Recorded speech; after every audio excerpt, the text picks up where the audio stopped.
चिड़ी चोंच भर ले गई, नदी न घट्यो नीर, दान दिए धन घटे नहीं, यूं कह रहे साहब कबीर।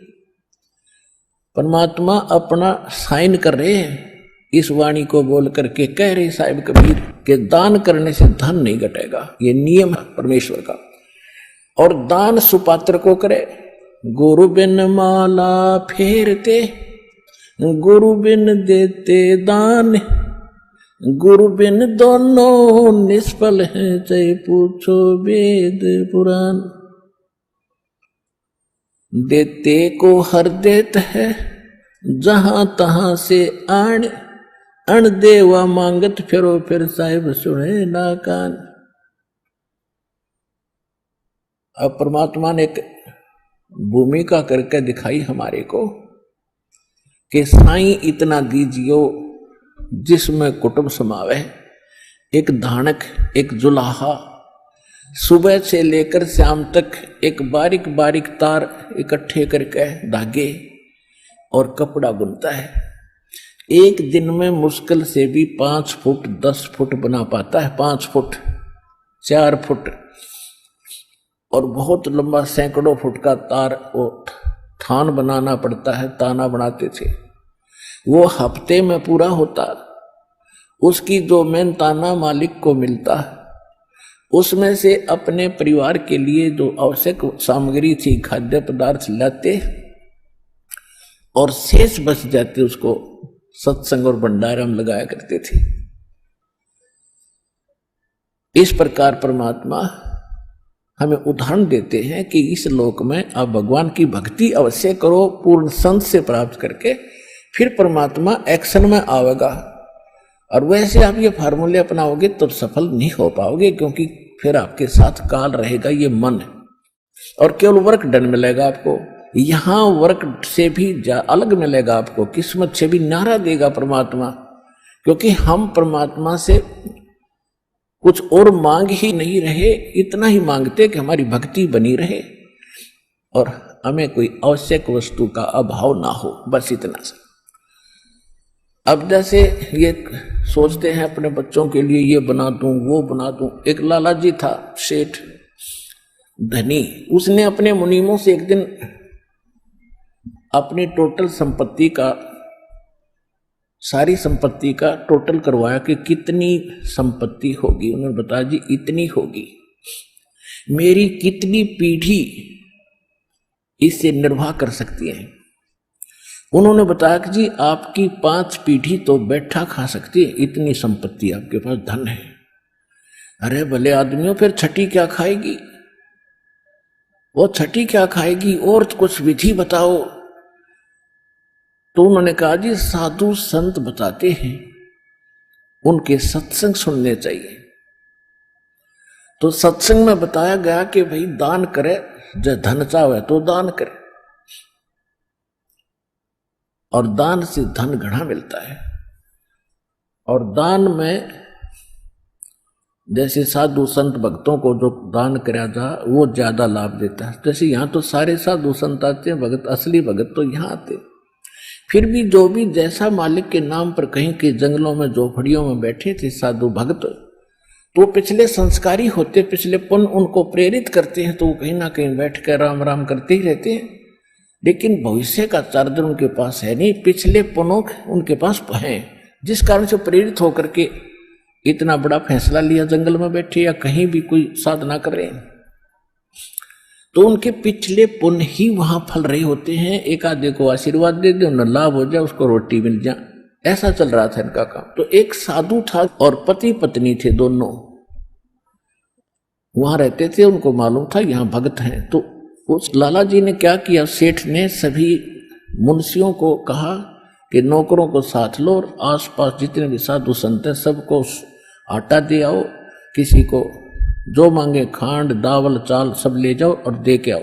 अब देते हुए आ रहे थे, उस भगत के यहाँ आए।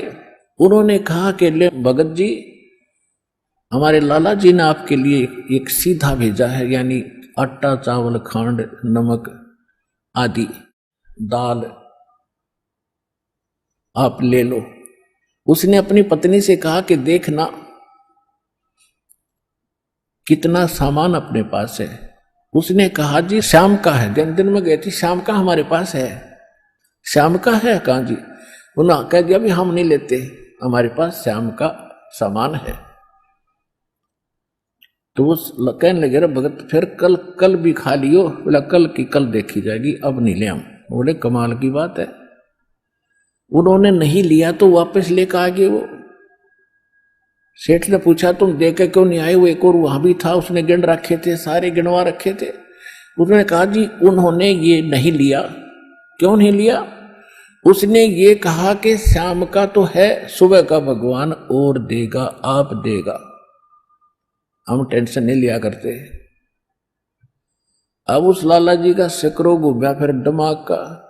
अरे तेरा गजब हुई हो, मैं तो छठी पीढ़ी का ठेका ले रहा हूं, सुबह की भी परमात्मा पर छोड़ दी।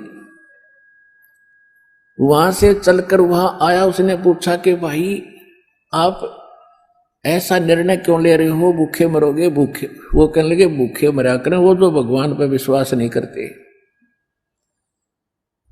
और हमें भगवान आगे से आगे देता उसने, क्योंकि ज्ञान सुन रखा था। लाला जी को बैठा लिया, कहते मां के पेट में जब आप थे किसने चिंता थी तेरी? हाँ यह तो बात सही है। जब आप मां के गर्भ से बाहर आए आपका दांत नहीं थे, आप रोटी चावल आटा नहीं खा सकते थे।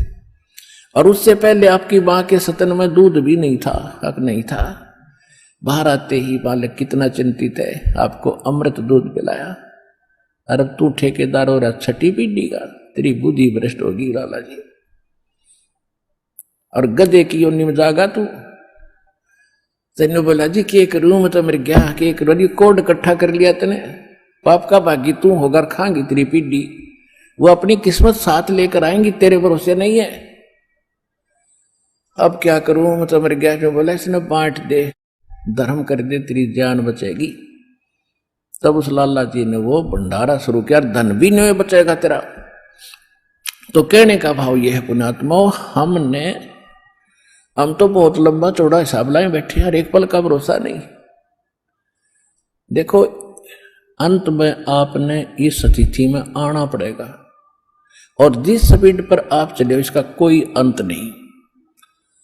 आज किसी के पास एक प्लाट है और थोड़ा सा जुगाड़ होते तो सोचे एक और लूं, और फिर और जुगाड़ हो गया तो एक और लूं, वहां थोड़ा सा ठीक मिल रहा है, रेट ज्यादा होने वाले हैं, वहां भी दाव लग गया तो 30 चौथा और दूसरे शहर में ले लूं, इतने मृत्यु हो जाएगी। और फिर कुत्ता बने के वहां घूमया करेगा, सैर सपट्टे करता।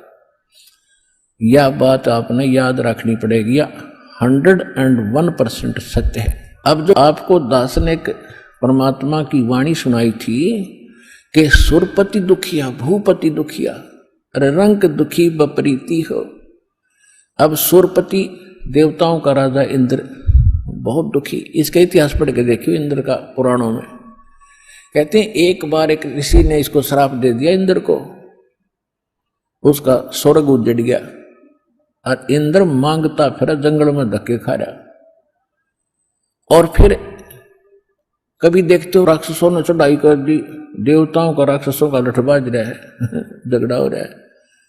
और मृत्यु के बाद फिर इंद्र गधा बनता, गधा। तो यहां कहते सुरपति दुखिया भूपति, सारी पृथ्वी का राजा भी दुखी।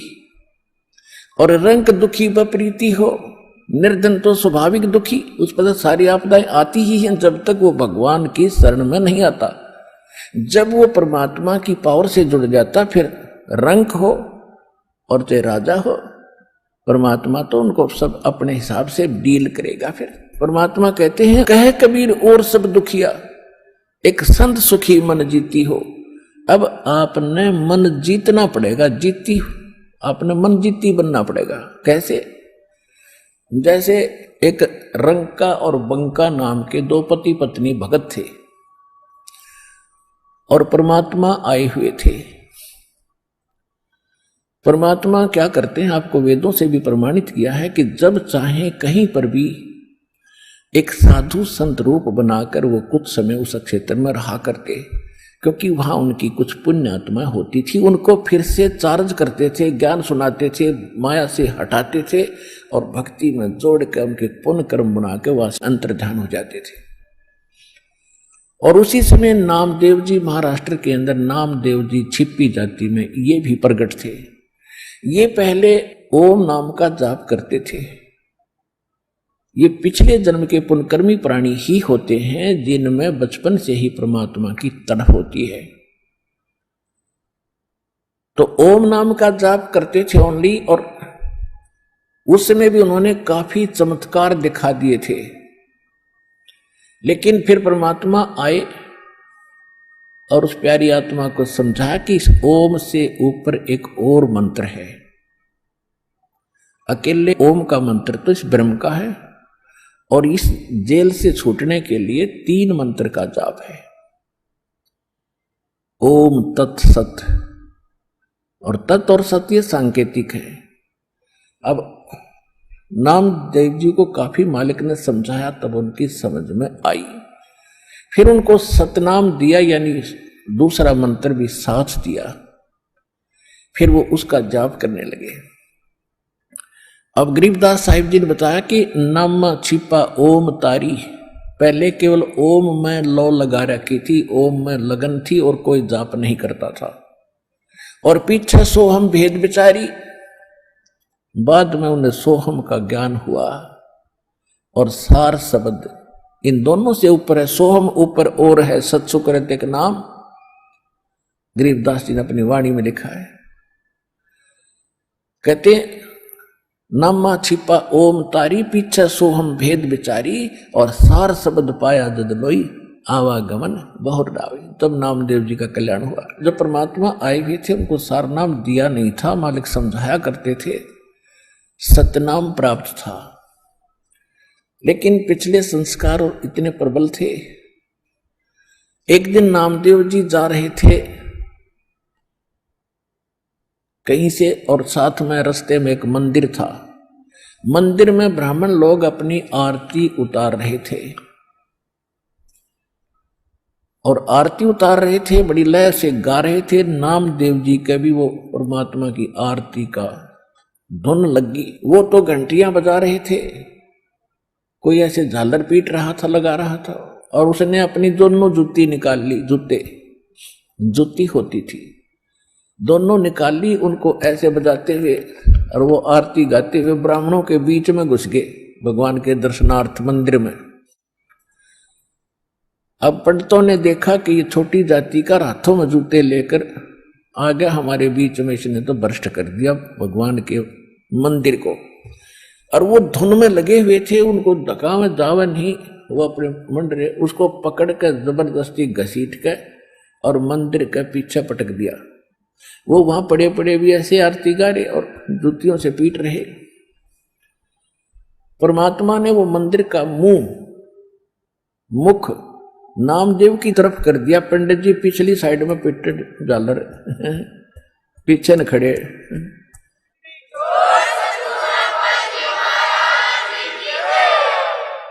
अब नामदेव जी चले गए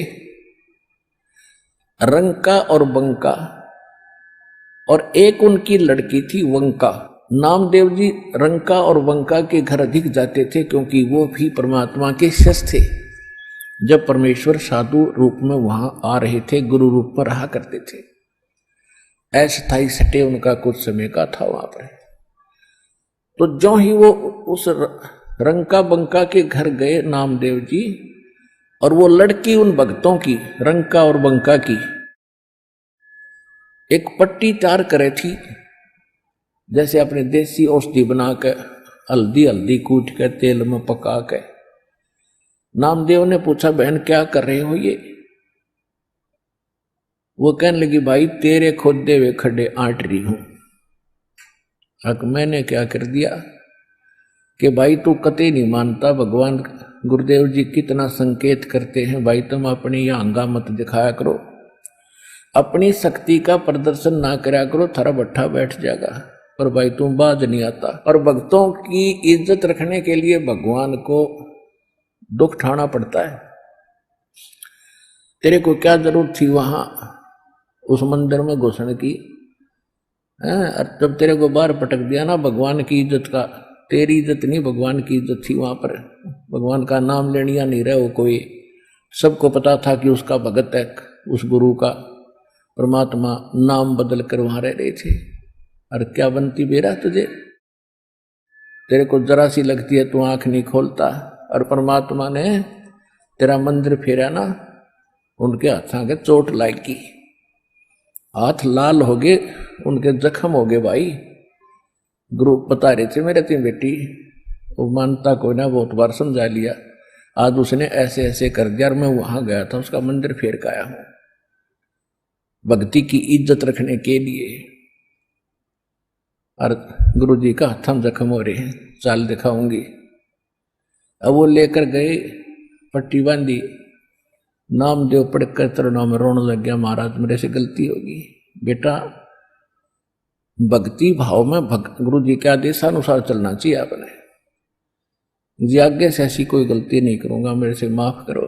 अब उसको आगे भी पढ़ाई पढ़ानी थी, ये यहां इसको रोकना जरूरी था, अगले भक्ति देनी थी, सार नाम देना था। इन बकवादों में सार नाम थोड़ा ही फलेगा।